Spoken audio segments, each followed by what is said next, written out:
Today, we're going to learn how to create this cool bubble effect in just a few minutes. Start by importing your footage into After Effects.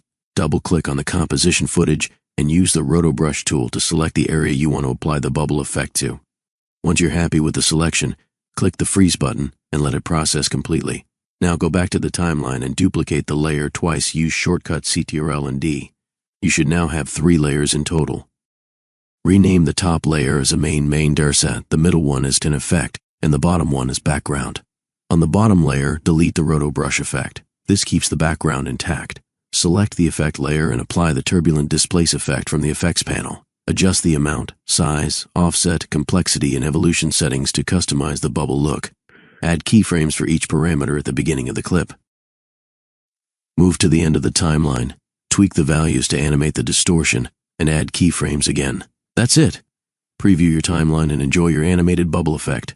If you want tutorials on more cool effects, drop a comment below. Don't forget to like, subscribe, and hit the bell icon for more quick After Effects tips.